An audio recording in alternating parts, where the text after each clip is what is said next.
Hello and welcome. हमने part 1 में number system को समझा।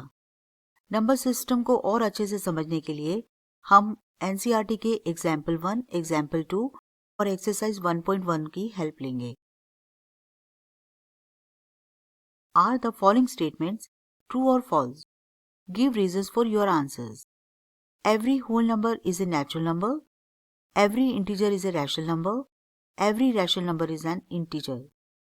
इन स्टेटमेंट्स का ट्रू एंड फॉल्स बताना है और अगर फॉल्स होते हैं तो हमें रीजन भी देना है। हमने अभी अभी देखा था कि रियल नंबर्स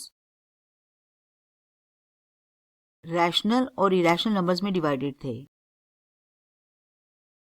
हमने देखा था कि rational numbers capital letter Q से डिनोट होते हैं।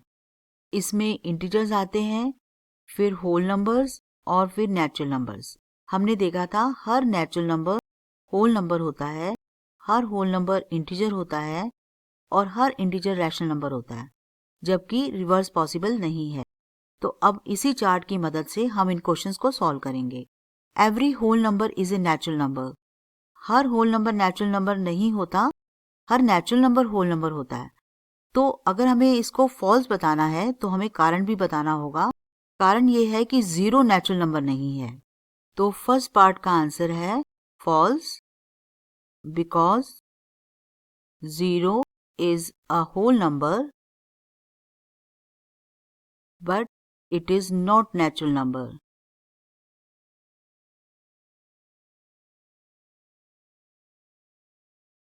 Every integer is a rational number. Yes, every integer is a rational number. ये true है. Every rational number is an integer. Every rational number is an integer. ये false है क्योंकि integers के अंदर fractions और decimals नहीं आते हैं, तो ये false है। और एक एग्जाम्पल दे देते हैं। 1 divided by 3, 2 divided by 9 और 3.4 are rational numbers.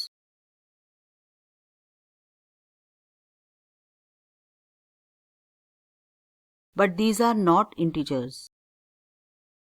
तो इस तरह से फॉल्स बताने के साथ हमें कारण भी बताना पड़ा, तो इस तरह से हमने रीजंस भी दे दिए हैं। Example 2, find 5 rational numbers between 1 and 2। वैसे तो 1 and 2 के बीच में इनफिनिट रैशनल नंबर्स हैं।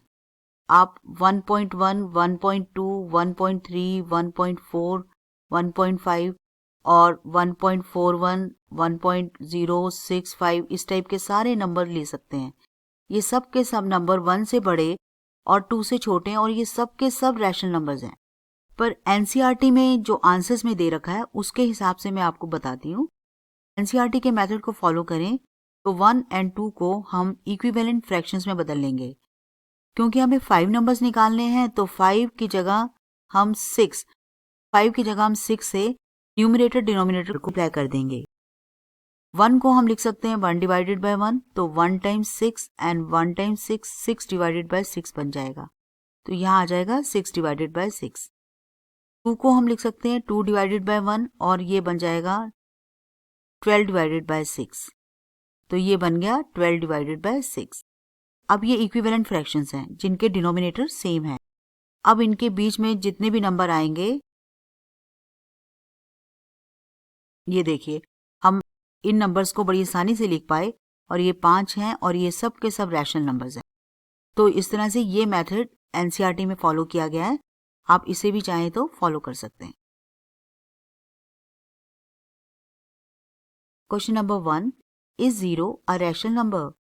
Can you write it in the form p divided by q where p and q are integers and q is not equal to 0?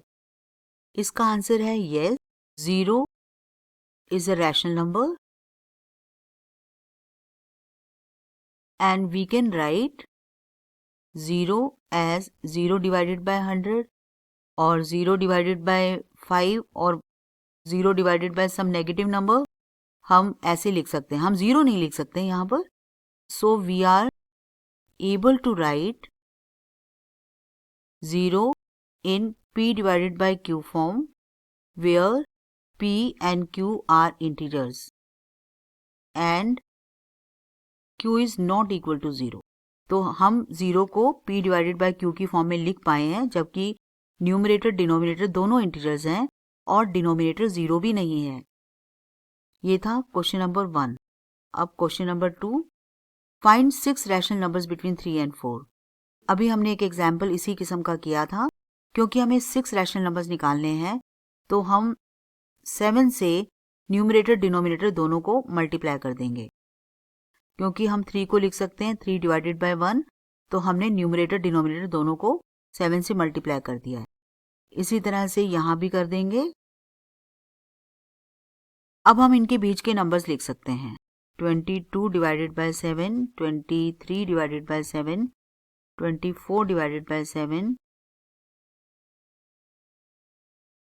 तो इस तरह से हम 6 रैशनल नंबर्स 3 एंड 4 के बीच में लिख पाए। वैसे मैं आपको ये बता दूं कि 3.1, 3.2, 3.3 और 3.14 और 3.012 ये सब भी रैशनल नंबर्स हैं बिटवीन 3 एंड 4 और ये आंसर बिल्कुल करेक्ट है।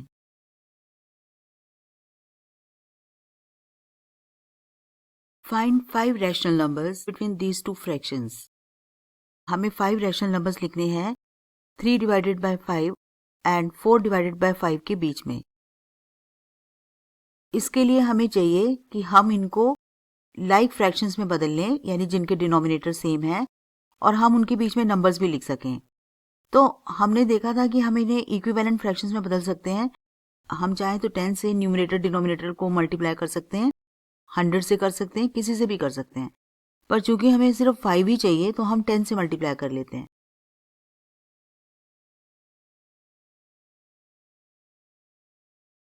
अब हम आसानी से इनके बीच के रैशनल नंबर्स लिख सकते हैं। हम कोई से भी 5 लिख सकते हैं।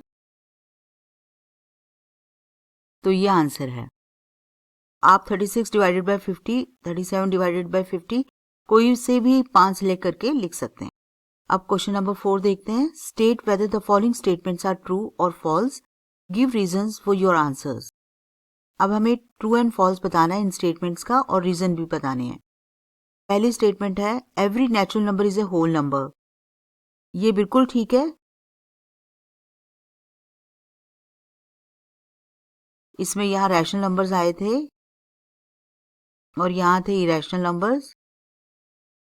इसमें पहले इंटीजर्स थे और फिर होल नंबर्स और फिर था नेचुरल नंबर्स। हर नेचुरल नंबर होल नंबर है, हर होल नंबर इंटीजर है, हर इंटीजर रैशनल नंबर है। अभी के मैंने कहा था रिवर्स पॉसिबल नहीं है। तो अभी जैसे है every natural number is a whole number, ये बिल्कुल ट्रू है क्योंकि हर नेचुरल नंबर होल नंबर है। तो इसका आंसर आएगा ट्रू। सेकंड है every integer is a whole number. Every integer is a whole number, ये फॉल्स है क्योंकि नेगेटिव नंबर्स होल नंबर्स में नहीं आते हैं।